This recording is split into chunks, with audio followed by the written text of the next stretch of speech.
Welcome to the Building Texas Business Podcast, where we share stories of leadership, innovation, and success from business leaders who know what it takes to build great organizations. Building Texas Business is brought to you by Boyer Miller, providing counsel beyond expectations. Learn more about how Boyer Miller helps businesses navigate opportunity and growth with clarity and confidence at boyermiller.com. Now, here's your host, Chris Hanslik. In this episode, you'll meet Tim Dole, CEO of Precocity. Tim started the company with a vision to affect change and foster a culture of humility. He also encourages his team to always be learning. Tim, thank you for taking the time and welcome to Building Texas Business. Thanks for having me, Chris. Love Texas, love business, so happy to be here. They're two of my favorite things as well. And so can't wait to kind of get into a little more details with you. Let's start by just having you kind of introduce yourself and the company to the audience and the listeners and kind of tell us what you're known for. Yeah, great. Well, the name of our company is called Precocity. And it's a funny name. We always kind of use the Schlotsky's analogy of it's a funny name, but serious company. We are a boutique consulting company, specifically focused in technology. We have existed in some form or fashion for over 20 years, and we've gone through a couple of iterations of combining different companies into one. The latest version of that came about in 2015. Okay. But we are effectively a company of software engineers, designers, data architects, AI engineers. We've been in the space for many years and hope to continue to be in the space for many more. Well, it's certainly, I guess it's always been an interesting space to be in. For the last 20 years, it's obviously been growing. And I mean, what better time? I mean, no one can say you can't go through the day without hearing or saying AI for the last several years. Seems like you've got a good runway ahead of you. We do. It's funny because AI is, somebody that's been in tech since I think I started in 97 in technology, specifically 97, 98, which at the time was, really focused on networking and telecom and trying to create high speed internet, right? Because before everybody was using dial up. And so, but as ubiquitous as broadband became I would say in the late 90s, early 2000s, AI is just that, on steroids, because it has become such, it's a buzzword, but it is also transformative, and it is really transformative, disruptive, all of those things rolled into one. And so I think it's a very interesting time to be in the midst of it. And, we've been well positioned for this because I always tell our clients, and people that we are about to work with that we've been doing AI since before it was cool. Because we started building out machine learning solutions back around 2014. And so, but yeah, it is very interesting time right now. And I would say, depending on who you talk to, it's, it's concerning. It's, but change always is, right? Innovation is always, and that's the constant, right? So it's adapt or retire.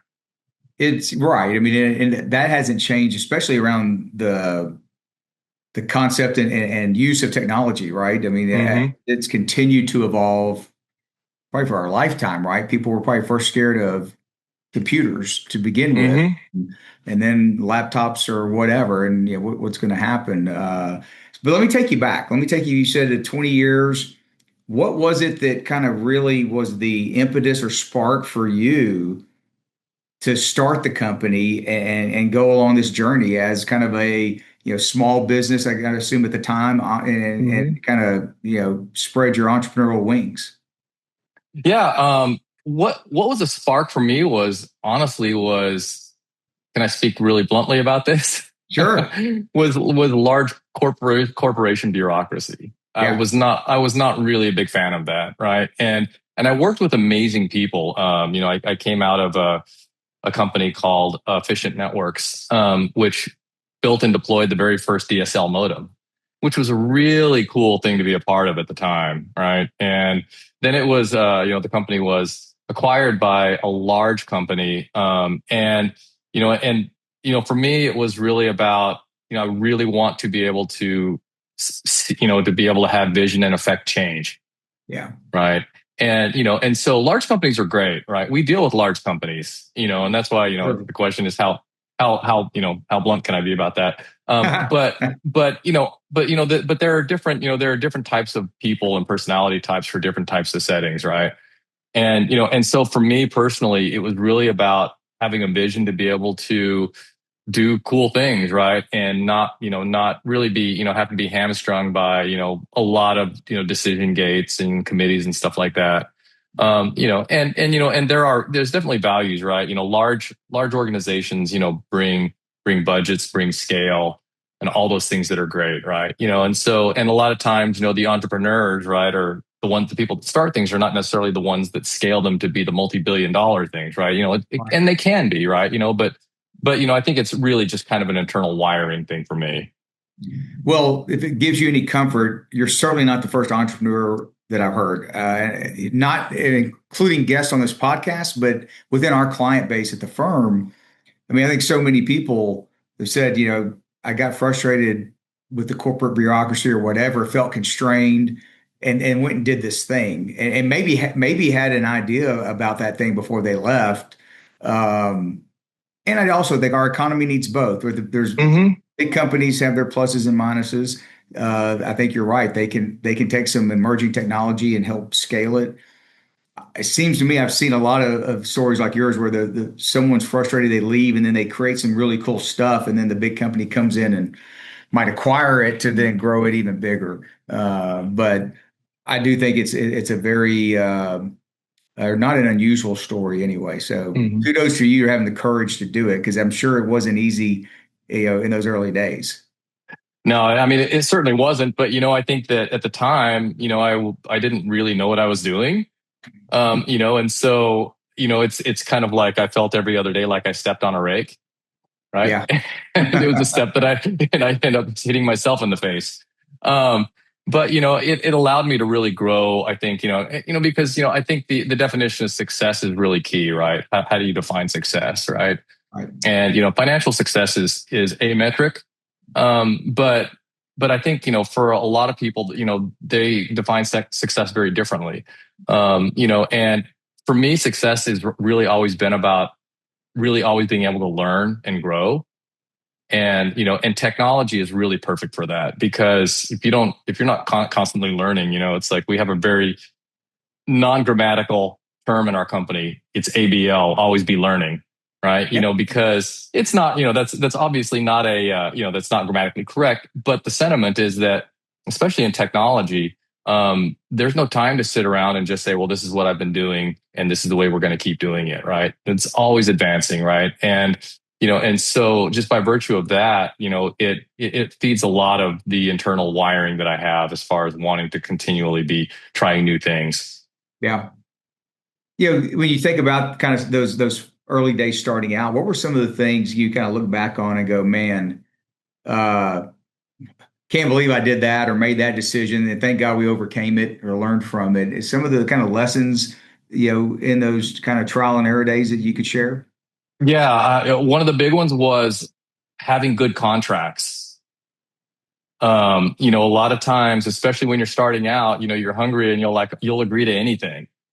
Right. And then you're like, okay, well, we can get this done. And, and ultimately, you have to grind it out. Right. But but if you don't have a good contract, if you don't have a good definition of what you're doing and have agreement on, what success looks like, then you end up with problems, right? And things can go from like, oh, it's really great to be working with you, to, I thought we were getting this and you delivered this, right? Yes. And then, anyway, go ahead. Sorry. Well, I was gonna say, I counsel clients on that all the time. It's kind of like an insurance policy. Get it. You need to, well, everyone's getting along up front. Let's just go ahead and take the time to get it in writing so we're all on the same page, because when time goes on, no process goes perfectly.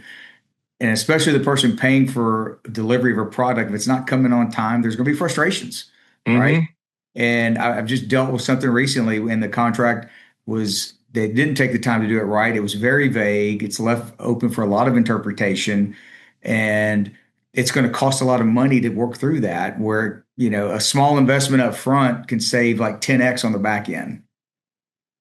Yes, and that is really key, right? I mean, and it's a balance, right? Because we're human beings dealing with other human beings, Right. right? And but one of my favorite quotes was from an author. He said the definition of success is expectations met, or definition of quality is expectations met. That's a big statement because it's really squishy, right? How do you define expectations, right? I mean, it's like, so somebody's expectations are this and your expectations are this. And so really, really nailing that down, and hopefully in a way that doesn't become adversarial, right? But you really do need to define what success actually looks like and define what quality actually means, right? Because that's really, ultimately people want to feel like they were heard, and they want to feel like whatever they're paying for meets their criteria. And so hopefully you can define that well enough. So I would say that was probably the biggest challenge, was trying to really, get to where I really understood, okay, well, this is really what a contract actually looks like, right? And so somebody with my background, which was not legal, it was really more in the design space. I was like, oh yeah, we can do that. And then it's like, oh wait, we didn't really agree to that, but it was kind of implied, Right. And then so for the sake of meeting those, getting everybody happy, we ended up, taking it on the chin a few times. So I can see, I've seen it happen, right? And especially on the developer side, I think most developers that I've run across are like, well, they can kind of do anything, right? And then they don't maybe think about, well, the time it might take, right? And you hit the nail on the head, because people are especially in software engineering, are very optimistic about what can be done, right? And the time, right? And so, yeah. It can cause issues. Well, let's talk a little bit about kind of technology, and what are you seeing kind of as emerging technologies, or any trends that are kind of shaping, in your industry, and maybe, unique to maybe what's going on in Texas in the business environment in the state? Well, first of all, I was not born in Texas, and like the old saying goes, but I got here as soon as I could. Yes. And so I've been I would call myself a native of Texas since '96. Okay. And I love the state. Every time I go somewhere else, I'm always, in the summertime, I kind of complain to myself because of the heat. But the climate of Texas, right? The people, and I don't want to go off on too much of a tangent here, but I was so thrilled with the World Cup and the experiences that they had, specifically on the people that came to Texas. They went to Buc-ee's, they went to the South, right? And they found out that, wow, it's really a great place. Wasn't that fascinating to see how excited they were? Yeah. I thought you're right. I mean, the video clips that we all saw on social media from Buc-ee's, or eating barbecue, like you see him holding the big ribs. And I think the realization that we were actually sophisticated and cool, what have they been hearing over there, right? But it was pretty neat. I have to agree with you. Yeah, not people aren't pulling guns out and shooting at each other everywhere in the streets and stuff like that. Yeah. But it's really what we've known about Texas, right? I mean, I think Texas is the closest thing to its own country that you have of any of the states. And it's really, I think there's a lot of pride, and really, and that really, I think, helps drive a lot of the entrepreneurial aspects of Texas, right? Sure. And so you're seeing the adoption, you're seeing Texas be adopted by all these major corporations, right? I think it's according to U-Haul, was like the number one move to state, right? By individuals. But then also you have all of these large, you got from everything from Y'all Street to Toyota, right? All of these companies that are relocating their headquarters to, the great state of Texas. That's right. Well, if it's where the employee base wants to be, then, they're going to follow.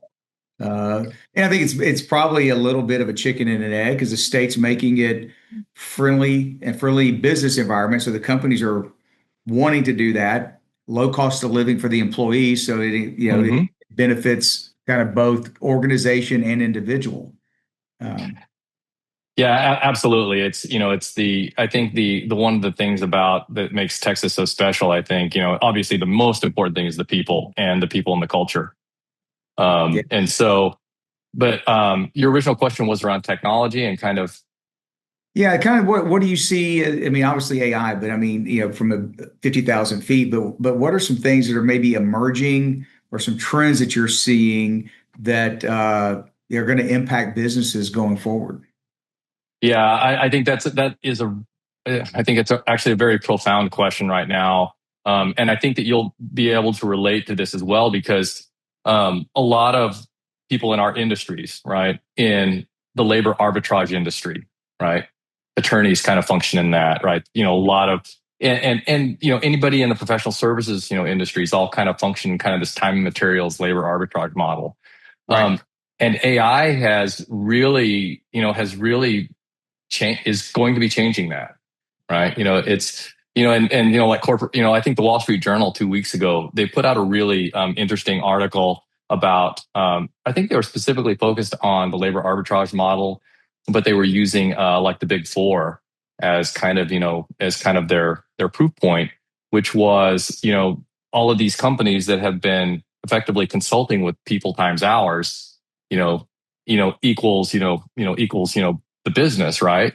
And Right. now with AI, right? I mean, it's putting pressure on the hourly business model, right? Because Sure. it's not like because AI is such an accelerator to certain degrees, right? I mean, AI is great. It's still emerging, but I think more than anything, it's really putting pressure on a lot of business models to have to change, right? In terms of how do we, if we were doing a time, materials, labor, and from top to bottom, right? Because corporate procurement, right? They still think about things, and that historically onshore, offshore, right? They acquire, they bring on contractors from overseas or onshore that basically said, okay, well, this is how much this resource costs us, times X, right, per hour, right? And they build their business models, they build their cost models, they build all the things around that specific type of modality, and that is changing, and it's going to be one, I think that it's the AI will help people scale, helps humans scale. I'm a firm believer in technology for the good of humanity. Right. We're trying to use technology to solve human problems for the benefit of humans. Right. And so trying to, figure out how do those change, right? Do things become, the prevailing thought right now is, kind of that it will shift towards outcome-based pricing potentially, right? For labor arbitrage businesses. It's always somewhere in the middle, right? But Sure. I definitely think that there is going to be a strong effect on businesses that function in traditional kind of models like ours has. Yeah, we're seeing it, right? And like you said, I think it's coming at you. And maybe what we thought a year or two ago, how long it may take. I think everything's happening sooner, and we just Mm-hmm. exponentially happen. I know in my own experience, you can be on a call with the client, and they used to maybe Googling, and now they're in Claude or Perplexity or ChatGPT, and they're asking questions. Well, I'm just looking this up, and others that say, well, I got this document, I went ahead and fed it in and asked it some questions, and here's what it told me. And so as that happens, services, professional services, specifically, are going to have to rethink. And there's tons of articles. It's not going to replace anything, but it's going to replace certain tasks that we used to do, and it will change how we charge for those. Yeah, and that's another interesting part about this because the AI companies, right? Let's call them, the Anthropics and the open AIs and all those the big players and even the small players out there are trying to, they haven't solidified their business models yet either, right? So their pricing models have changed, right? And we've gone through similar to what happened with Amazon, AWS, right, in the cloud, where companies were effectively buying market share, right? But that's not sustainable over the long term, right? Correct. And so what will end up happening with them, and you're already starting to see, their pricing models are changing, right? The latest iteration of Claude, the Fable, the Fable Frontier model, basically, I think the latest I read, and again, that's the thing about AI, right? You can't really trust any of the information you got yesterday. You have to, keep up with it today. Right.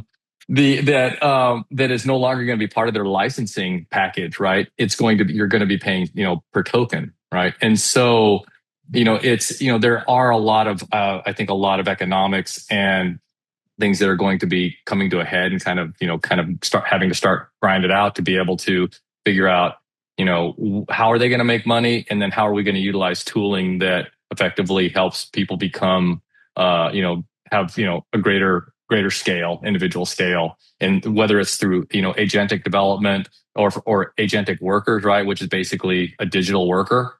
Or whether it's just, pure automation, right? That takes, humans out of doing manual things and then just puts them in the position of basically being a human in the loop, reviewing and approving things.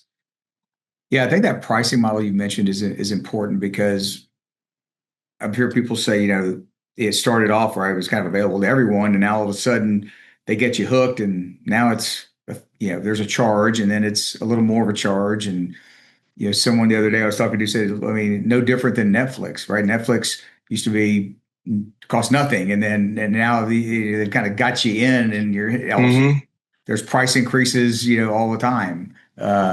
Used to be ad free, now there's ads or whatever on something. You got to pay if so it'll be interesting to see how that unfolds. Yeah, I mean, businesses can't lose money forever. No. You can have the greatest. That's not sustainable. Right. You can have the greatest product in the world, but if you're giving it away, it's not solvent, right? And so, but I think it's a really exciting time, for right now for technology, just to kind of be watching it in real time. I think that we are definitely in an age that I think will be, historically we'll be looked back on and think, it would have been really cool to be part of that, right? In 100 years, because who knows what things are going to look like then. But we are in a very pivotal period, and it's really cool to be part of it. I'm sure. So let's talk a little bit about going back to the company and as it's grown. What are some of the things that you have kind of done to make sure you're bringing on the right people? To have a company that's been around since 99, you have to be doing something right around building a culture that is cohesive and collaborative. So anything you can kind of share about some of the things that you've done to kind of make sure that's happening? Yeah, I mean, it's been that part was, because and I didn't even, I think that I feel like culture first concepts, I think, are fairly new in the last, I would say about last 10 to 12 years. All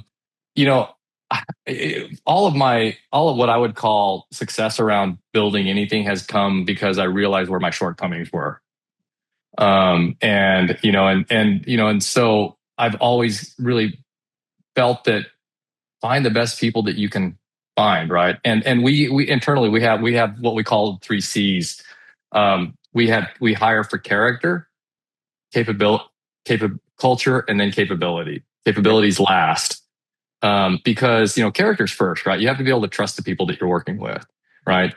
And not just trust. You got to be able to have. They've got to kind of function. Kind of have everybody. You don't want everybody being the same, but you do want to have enough similar values, I think, within the organization. So one of our key values in our organization is humility, and that's really a powerful. That's a really powerful thing to wield because it basically says I don't know everything.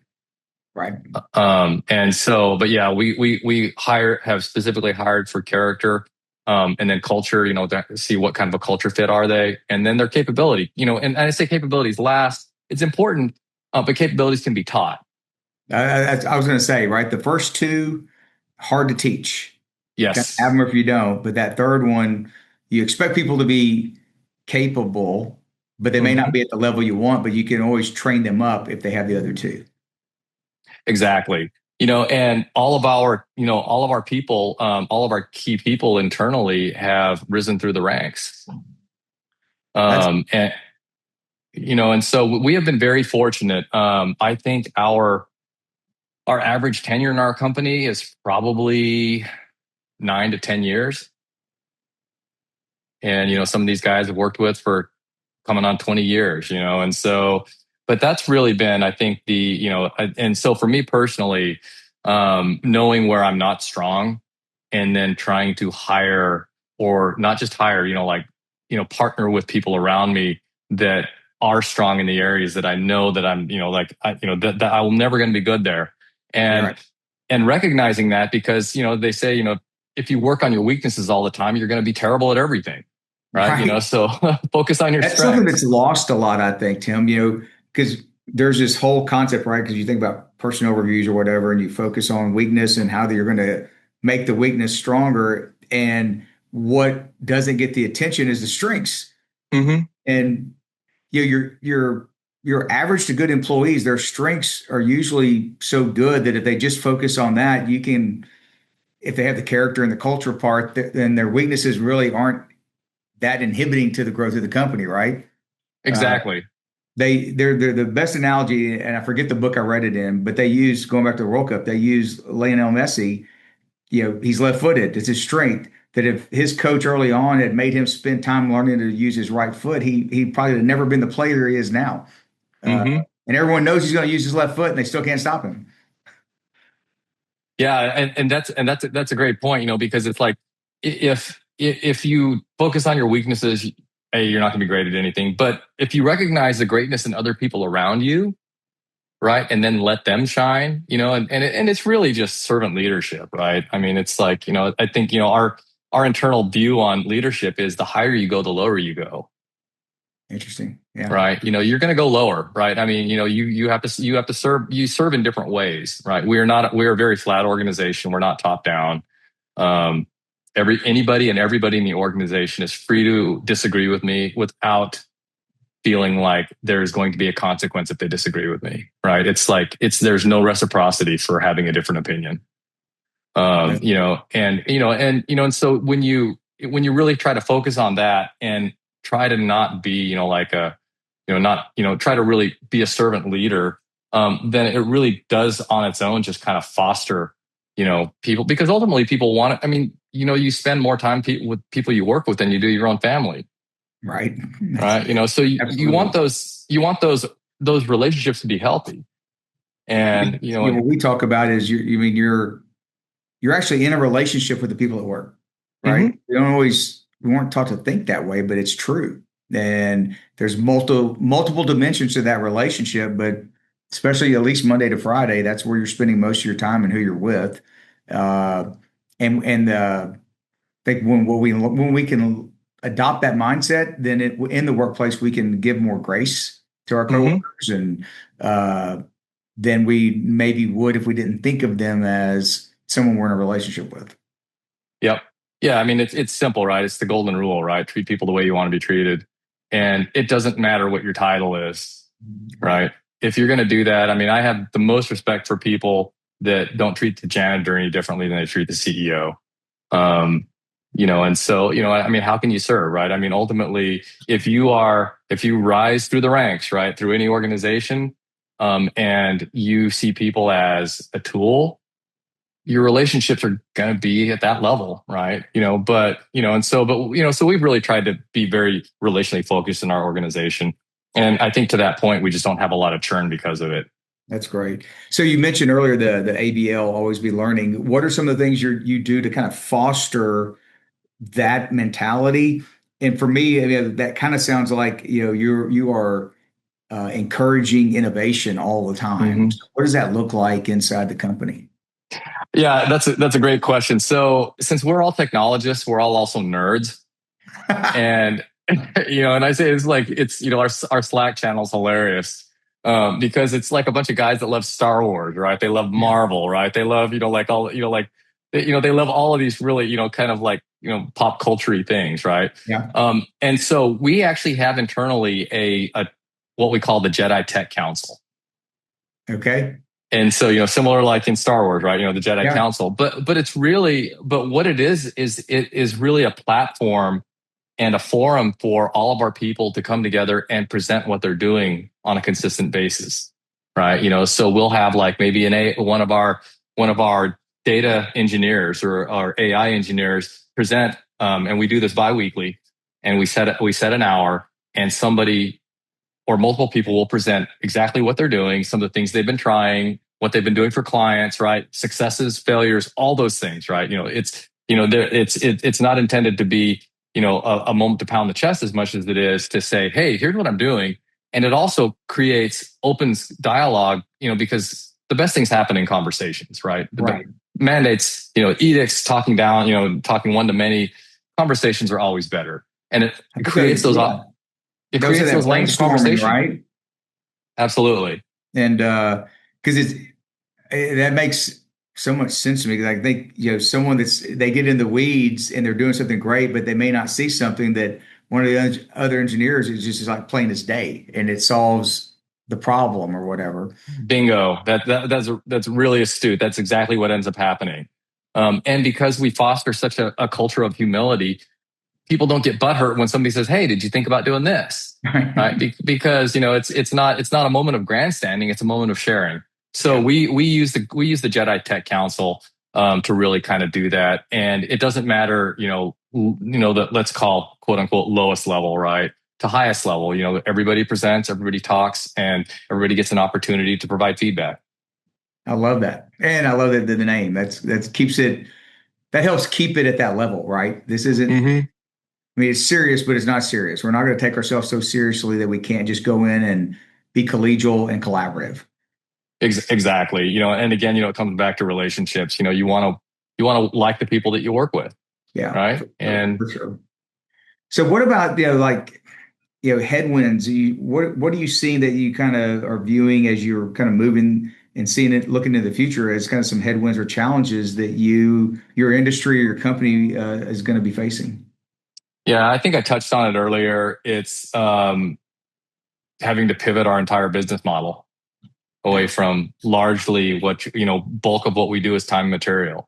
And that's just the truth of it, right? Because there's basically in our industry, there's really only two really real ways that business gets done.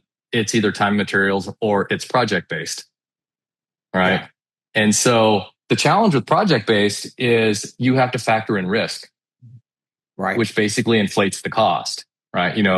And then you also have to define all the variables, acceptance criteria, all these things, which can slow the business down, right? And then you also have to factor in bench time, right? For people that are sitting on the bench waiting for the contract. Right. Time and materials is like, we're going to work with the client and we're going to staff it with really good people, right? With some high level objectives. But because of AI, basically it's sped up the delivery of so many different things for what our guys can do that the questions about time materials are like, well, why would I do that anymore? Because, it's like theoretically I can, have one guy do the work of 12. Right. With some, using agents, using tooling and all that kind of stuff. And it's not a question that we've been able to answer yet. Like I talked about that Wall Street Journal article. It called it out as well just 2 weeks ago. It's something that we've been talking about for well over a year about, hey, this is coming. It's our business model and the way we've done business is, we'll call it materially threatened. And so we're going to have to adapt. I agree. Yeah, one of the other things and I saw this in the Wall Street Journal. I think it was unique. It was talking about AI and I think how it's just going to change, at least the law firm model was specific to that one. But other professional services, another challenge in addition to pricing, which is definitely important because we want these companies like yours and mine around. And they got to find a way that they can stay profitable. But then there's the training aspect for the next generation, right? And they were saying like, the younger lawyers used to, you put them and they would train and review things. Well, now that some of those are what AI can do. And so how are we going to train and close that experience gap so that 20 years from now, these kids getting out of law school or becoming young accountants or whatever can actually get the reps and train so that they have the experience and expertise that will be needed. Mm-hmm. And we haven't figured it out. Yeah, I don't think anybody's figured that out because that's a core humanity problem right now. Because AI doesn't have depth yet. It has breadth. Right. It has a breadth of knowledge, right? And I'm a firm believer that AI forces people to go deep, right? Because if your knowledge base isn't deep, you won't be able to tell what AI serves up if it's right or not. Exactly. Right. So it's like, it's going to serve something up. It's fast and confident, and it'll make it up, right. and it'll lie to you. Right. Yeah. Have you had, like, I don't want to call out ChatGPT, but I'm going to. Have you had like ChatGPT kind of lie to you? Say, hey, this is it. You're like, are you sure? Yes. No, really. Let's pressure test this. And it's like, oh no, you might be right. Right. They're called hallucinations. Right. Yes. No, we've experienced. I mean, in testing that, we've definitely, seen where there's been errors. And now we don't use something like ChatGPT in the performance of kind of core legal work, and we have an AI policy here at the firm against it. There are tools that we are subscription based to that are designed for the legal service and legal world that are contained so that they don't hallucinate. And from the old Thomson and Reuters and others, so there are things that we can use to have AI within the business, and we're always trying to figure out, okay, well, what's next and what can we do? But as an example, right, it would be we think our view is a violation. I think the ABA agrees, but we can't put client information in one of those open systems for sure. But we've tried to test things to see what comes back, and it's not always right. Yeah, I mean, and again, going back to the whole problem of depth and experience, right? It is very chicken and egg. Well, how can I get experience? I have to do things right to be able to get that experience, right? And so I think that probably, for every industry, how that shifts is going to be different. But I am just a firm believer in going deep, right? It's the industry, the market has always rewarded people with depth that have depth, right? I mean, you become a specialist in an area, right? Whether you, let's say you're a litigation specialist in IP infringement, right? Or something like that, right? There's never going to be, AI is not going to replace your experience and your knowledge. It will supplement and hopefully speed it up, but it will reward the depth that you have. And so that's really kind of, I know it's not a strong answer in terms of practically how that's going to happen, but I think, notionally, I feel like, going deep in any area is still valuable. I think that, very astute, and I think it's right. So that's great. So last thing I kind of want to just, have you touch on, and, given your experience in, starting and growing this company, what advice would you give to an entrepreneur that's looking to start a business in Texas? Well, I think come to Texas. It's a great place. You're going to like the people. You're going to love the people. It's a great business climate. It's again, like I said, I wasn't born here, but I got here as soon as I can. It's very, the climate is very pro-entrepreneur. It's just a great place to be. The advice that I would give is that it's like with anything else, right? I mean, it'll probably be harder than you thought it was. Right. Right. It's like, but that's okay, because it's the destination isn't the goal. Right. And it's like, I don't know. A lot of people have different views on this. I'm one of the people that don't actually fundamentally believe in the concept of retirement. Just because, for me personally, because what am I going to do? Right. Right. And so, it's just, enjoy the journey, learn as much as you can, and augment your team, get the best people you can find around you. Right. That is really, that's because again, they're who you spend time with, and they're the people that are going to make the organization sharp. Yeah, that's great advice. So just on a personal level, kind of what do you like to do in your off time to kind of recharge and reset? I'm a musician, and also, an artist, although I don't do that much painting anymore. But I play multiple instruments. I play, my drums is my primary instrument, but I also play guitar and bass. Awesome. I'm a father. I have an 18 and 20-year-old, both daughters. And then I love skiing. I love water skiing and snow skiing, and specifically slalom skiing on water skiing. So it's a great time of year for me right now because it's the time I can do it. Yeah, that's great. Well, I've got two daughters too, so I'm a girl dad. Know how fun that can be. And close to the same ages. So it is. They're It's all terrifying. in some ways, yes. Yeah. So okay, so you're a Texan since 1996, I think you said. Hmm. So you've been here long enough. Do you prefer Tex-Mex or barbecue? Barbecue. All right. Yeah. Well, great. Well, Tim, I want to thank you for taking the time to come on the podcast. Your story's fascinating. I love the kind of the knowledge and journey you shared. So just really appreciate you taking the time to be with us today. Well, Chris, I appreciate the invitation. Happy to talk to you at any time. So okay. Well, maybe we'll find a time to do it again. I think as much as changing with AI, it may give it a year or so, and we'll come back and see where we are. Or 3 weeks. Or 3 weeks. Exactly. Well, great. Well, good. I'll let you go. But again, it's been a pleasure and look forward to staying in touch. That's it for this episode of Building Texas Business. Don't forget to check out the show notes at boyermiller.com/podcast for insights and resources from today's conversation. Learn more about how Boyer Miller can help your business grow at boyermiller.com. Thanks for listening, and we'll see you next time.